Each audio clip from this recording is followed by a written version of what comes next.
سورہ یوسف آیت نمبر 84۔ نحمدہ و نصلی علی رسولہ الکریم، اما بعد۔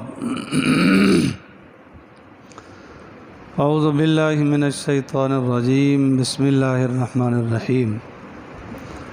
وتولی عنہم قال یا آسف علی یوسف وابیضت عیناہ من الحزن فہو کظیم۔ صدق اللہ العظیم۔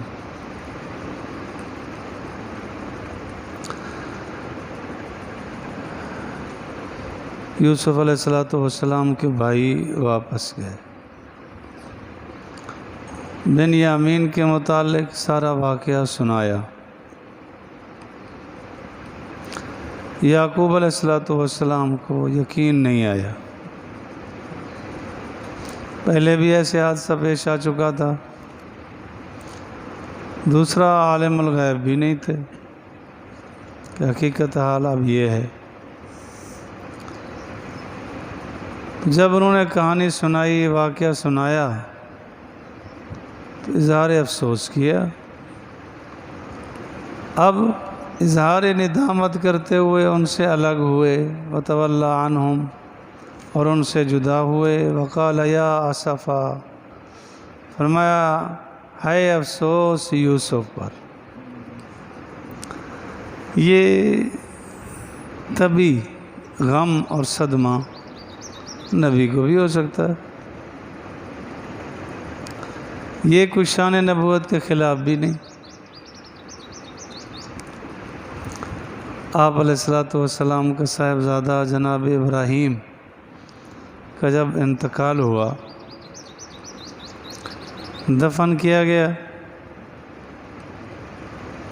تو آپ علیہ السلام نے فرمایا اے ابراہیم، تمہاری موت پر ہم غمزدہ ہیں،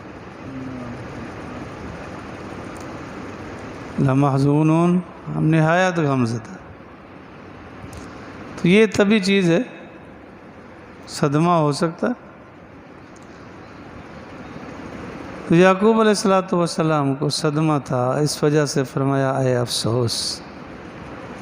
وَبِيَضَّتْ عَيْنَاهُ مِنَ الْحُزْنِ، اور آپ کی آنکھیں غم سے سفید ہو گئی۔ آنکھوں میں سیاہی ہوتی ہے، سفیدی ہوتی ہے۔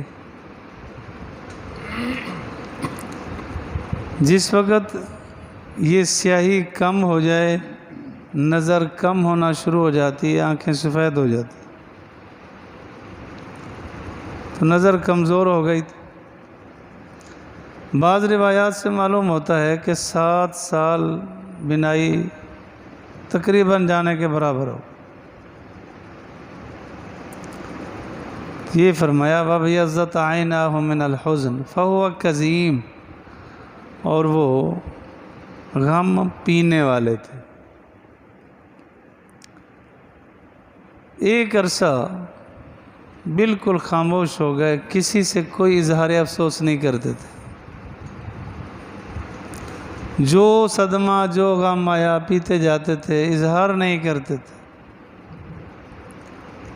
اور وہ زیادہ مشکل ہوتا ہے، اظہار کر دے تو بوجھ ہلکا ہو جاتا ہے۔ حدیث پاک میں آتا ہے ان البلاء موکل بالمنطق، مصیبتیں بولنے سے کم ہو جاتی، صدمہ کم ہو جاتا۔ تو انہوں نے وہ صدمہ بتانا چھوڑ دیا، خود ہی پیتے جاتے تھے، تو اس سے زیادہ اثر پڑتا ہے۔ قالوا تاللہ، بیٹوں نے جواب دیا، کہنے لگے اللہ کی قسم، تفتح، تو نہیں ڈلے گا، بس یوسف کی یاد میں رہے گا رہے گا رہے گا، تذکرہ یوسف کا تذکرہ کرتا رہے گا، حتیٰ تکون حرضاً، یہاں تک کہ تو گھل جائے۔ یوسف کی اتنا یاد ہے۔ ہوتا یہی ہے کہ جب کوئی نیا صدمہ آئے نا، تو وہ پرانے والے یاد آ جاتے ہیں۔ تو جیسے بنیامین کا مسئلہ پیش آیا تو یوسف علیہ السلام بھی یاد آ گئے. تو بیٹوں نے اس انداز سے تانا دیا کہ بس تو اسی میں رہے گا تذکرہ کرتا کرتا گول جائے گا، ختم ہو جائے گا. او تکون من الحالکین، یا ہلاک ہونے والوں میں سے ہو جائے گا، یعنی بس سب ختم ہو جائے گا، بس اسی کا تذکرہ کرتا ہے. قال انما اشکو بسی و حزنی، ہے یہی کہ آدمی کو جو صدمہ پیش آئے، جو حالات پیش آئیں، بس اللہ کے حوالے کرے، صبر کرے، اللہ کی طرف رجوع کر لے. قال انما، فرمایا پکی بات ہے کہ میں اپنا صدمہ بے بسی کا پیش کرتا ہوں، وحزنی، اپنے غم کا، اللہ، اللہ کی طرف، اب میں اللہ کے حوالے کرتا ہوں. تم تو کہتے ہو نا تذکرہ ہی نہ کرو، تو اللہ کے حوالے کرتا ہوں. ہے یہی جس نے اللہ کے حوالے کیا وہ کامیاب ہو گیا. مخلوق کے حوالے اگر صدمے کیے جائیں، مخلوق تو ہنستی ہے، غم بٹانے والے نہیں ہوتے، غم بڑھانے والے ہوتے. پہلے بھی شاید میں نے واقعہ سنایا ہو. شیخ سعدی رحمۃ اللہ علیہ فرماتے ہیں باپ بیٹا سفر کر رہے تھے، مالی نقصان ہوا، ان کو تجارت کا بہت نقصان ہوا.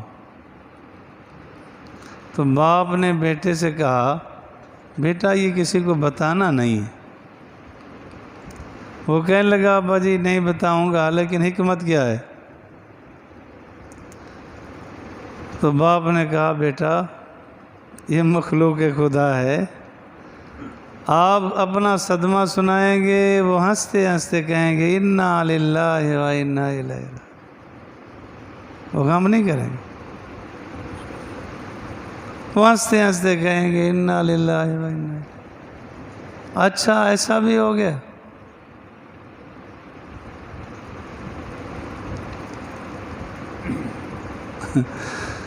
ایک دو دن مجھے بخار آیا نا کچھ دنوں پہلے، تو ایک صاحب کا مجھے فون آیا، کس پیار سے پوچھا السلام علیکم. میں نے کہا جی وعلیکم السلام.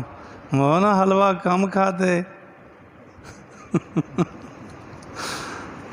میں نے کہا اللہ آپ کو جزائے خیر دے، حلوے سے تو الٹا گلا صاف ہوتا، میرا تو گلا خراب ہو گیا. اللہ اکبر. واللہ آمن اللہ وعلم من اللہ، اللہ خوب جانتے ہیں جو وعلم، اور میں جانتا ہوں اللہ تعالیٰ سے ما لا تعلمون، جو تم نہیں جانتے.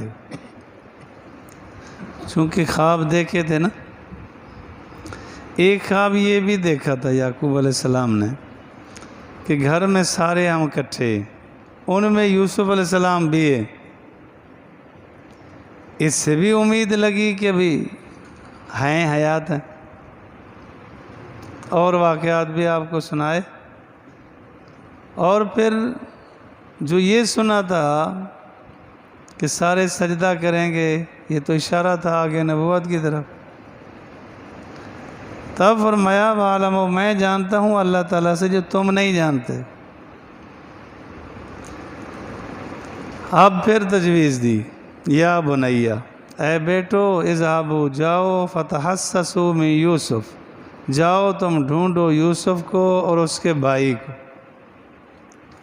جاؤ تلاش کرو، بنیامین بھی ہے، یوسف بھی ہے، شمعون بھی ہے، جاؤ یہودا بھی ادھر ہی ہے، جاؤ اپنے بھائیوں کو تلاش کرو، پتہ کرو. ولا تیأسوا من رحمت اللہ، من روح اللہ، اللہ کی رحمت سے نا امید نہ ہو. ہے یہی لا تقنطوا من رحمت اللہ، اللہ کی رحمت سے نا امید نہ ہو.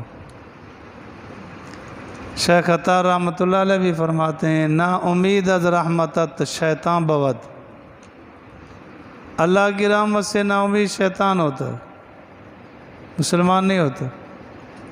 ہر وقت اللہ سے با امید رہے کہ اللہ کرم کرے گا، ضرور کرے گا. انہو لا ییأس من روح اللہ، بے شک نہیں مایوس ہوتا اللہ کی رحمت سے الا قوم الکافرین، مگر قوم کافر۔ قوم کافر مایوس ہوتی ہے، ہم تو مسلمان ہیں۔ مسلمان پر مایوسی نہیں چھانی چاہیے، نا امیدی بری چیز ہے۔ اب تیسری بار یوسف علیہ السلام کے بھائیوں نے سفر کیا، فلما دخلوا علیہ، چلے وہاں پہنچے۔ اب فلما دخلوا، جب داخل ہوئے اس پر، قالوا یا ایھا العزیز، اے عزیز مصر، وزیر خزانہ تھے، وزیر اعظم بن گئے، بادشاہ نے تاج سر پہ رکھ دیا، خود امتی بن گیا۔ تو جب یہ گئے تو بادشاہت کی کیفیت تھی، اب تو قالوا یا ایھا العزیز، اے عزیز مصر بادشاہ، مسنا ہمیں تکلیف پہنچی، واہلنا ہمارے اہل کو تکلیف، زوردار تکلیف۔ روایات میں آتا ہے کہ اب انہوں نے ساری کہانی پھر سنائی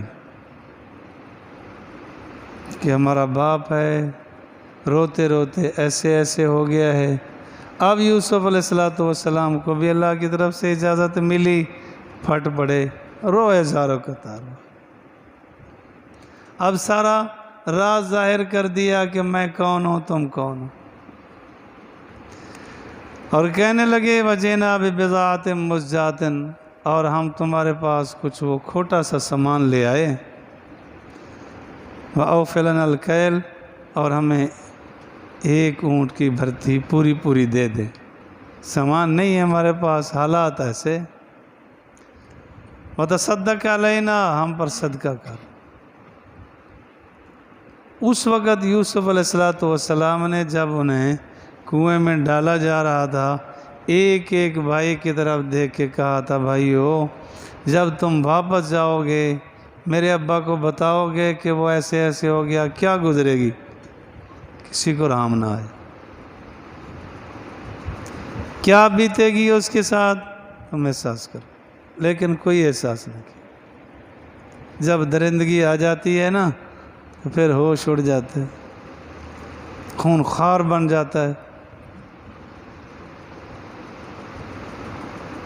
اللہ اکبر کبیرہ، استغفر اللہ العظیم، وتصدق علینا، ہم پر صدقہ کر دے، صدقہ بڑی چیز ہے۔ حدیث پاک میں آتا ہے الصدقہ تو تطفئ البلاء، صدقہ مصیبتوں کو ٹال دیتا ہے۔ الصدقہ تو تدفع موتۃ السوء، صدقہ بری موت سے بچا دیتا ہے۔ صدقے سے، صدقہ کرنے سے اخلاص ہو، اللہ تعالیٰ کے غضب سے انسان بچ جاتا ہے۔ صدقے کا مفہوم آج کل ہم نے کچھ اور سمجھ رکھا ہے۔ صدقے کا مفہوم اور مطلب یہ ہے کہ ضرورت مند کی ضرورت پوری کرو، اس کا معنی ہے صدقہ۔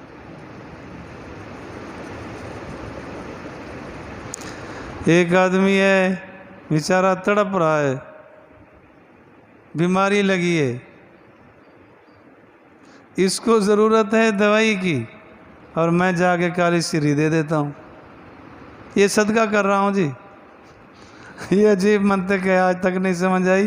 بکرا خود کھا گئے، سری مدرسے میں، کہتے جی سری مدرسے میں دیا، سبحان اللہ، نہ ان کو بنانا آئے گی نہ کھائیں گے، اور سری، اور یہ اور پھر قیامت پر قیامت ہے کہ بکرا ذبح کیا، گوشت خود کھایا، اس مریض پہ سری کو گول رہے ہیں۔ یہ اور ہندوؤں کی رسم ہمارے اندر آ گئی، بڑے سمجھدار ہیں، گھول کے جی، ہاں جی، جانور ذبح کرنا ہے، ٹھیک ہے جی، جانور ذبح کیا، خون بہنے لگا، اب دلہا کی سواری اس کے اوپر گزاریں گے تو بچے گی، نہیں تو نہیں بچتی۔ توبہ، کتنا گندی سوچیں، اور ہیں مسلمان۔ عقائد اور نظریات کی بڑی ضرورت ہے کہ ٹھیک ہوں گے تو کام بنے۔ کئی بار میں عرض کر چکا ہوں نیا رکشہ بنوایا اور نیچے ایک ٹوٹا ہوا جوتا لٹکا دیا۔ یہ کیوں لٹکایا جی؟ کہتے جی نظر سے بچ جائیں گے۔ وہ جوتے پہن کے رکشے پہ چڑھ کے بیٹھا ہے، ان جوتوں سے رکشہ نہیں بچا، اور رکشہ اس سے زیادہ قیمتی ہے۔ بہتر نہیں کہ اپنے گلے میں بھی 2-4 لٹکا لے تاکہ یہ تو محفوظ رہے، رکشہ جاتا ہے تو جائے، پھر بھی بن جائے گا، اللہ کرے یہ نہ مرے۔ تو نہیں جی، نظر سے بچ جائیں۔ نظر اسی میں کھڑی ہے کہ رکشے کے نیچے دیکھیں گے جوتا لٹک رہا ہے، بچ گیا۔ اللہ کو اللہ سمجھو، اللہ کو قادر سمجھو، سارے اختیارات اللہ کے پاس ہیں۔ اللہ اکبر کبیرہ، ان اللہ یجزی المتصدقین، بے شک اللہ صدقہ کرنے والوں کو جزا دیتے، بدلہ دیتے ہیں۔ اللہ ذرا برابر بھی نہیں رکھتے، 1 کا 10 گنا دیتے۔ اکثر میں سنایا کرتا ہوں کہ ایک آدمی نے نا سنا مول صاحب سے واز بیان سنا، مول صاحب سے بیان سنا کہ انہوں نے کہا کہ بھائی اگر 1 روپیہ دو گے نا تو 10 اللہ دے گا، من جاء بالحسنۃ فلہ 10 امثالہا، 1 پر 10 گنا تو تمہیں ملے گا۔ اس کے پاس 1 ہی روپیہ تھا، اس نے دے دیا، انہوں نے کہا چل بھائی 10 تو مل جائیں گے۔ تو جیسے دے بیٹھا، پھر اس کے منہ کی طرف دیکھا، ادھر دیکھا، ادھر دیکھا کہ اب 10 آئیں گے، کدھر سے آتے ہیں؟ نہ آئے۔ اور تجربے میں یہ ہے کہ جس وقت کوئی پریشانی لاحق ہو، پیٹ خراب ہو جاتا ہے، تو پیٹ خراب ہو گیا، آ رہا ہے جا رہا ہے، آ رہا ہے جا رہا ہے بیچارہ۔ حضرت تھانوی نے لکھا ہے کہ تیسرے دن وہ بیٹھا پیشاب کر رہا تھا تو زمین کو خریدنے لگا، وہاں سے بٹوا نکلا، اس میں 10 روپے تھے۔ تو جس وجہ سے طبیعت خراب تھی اب تو ٹھیک ہونی تھی، ماشاءاللہ طبیعت سیٹ ہو گئی، اور بٹوا اٹھایا، پھر سیدھا مول صاحب کے پاس پہنچا، کہنے لگے مول صاحب آپ نے بیان کیا تھا کہ 1 روپیہ صدقہ کرو، اس پہ 10 ملتے ہیں، یہ بات تو آپ نے کہی ٹھیک، اگلے والی بات آپ نے چھپا دی ہے کہ 3 دن آنا جانا بھی پڑے گا، وہ آپ نے نہیں بتائی۔ ہمارا یہی ہے کہ بس 1 روپیہ دیا، فوراً آسمان کی طرف دیکھے کہ آ رہے نہیں آ رہے۔ اللہ دیتا ضرور ہے، ومن اصدق من اللہ قیلا، اللہ سے زیادہ سچا کائنات میں کوئی نہیں۔ اللہ ضرور دیتے ہیں، سچے ہیں۔ حضور علیہ السلام نے بتلایا، حضور سے سچا بھی پھر کائنات میں کوئی، ضرور دیتے ہیں، لیکن جیسے دیں، جس انداز سے دیں۔ اللہ مجھے اور آپ کو کامل دین پر چلنے کی توفیق نصیب۔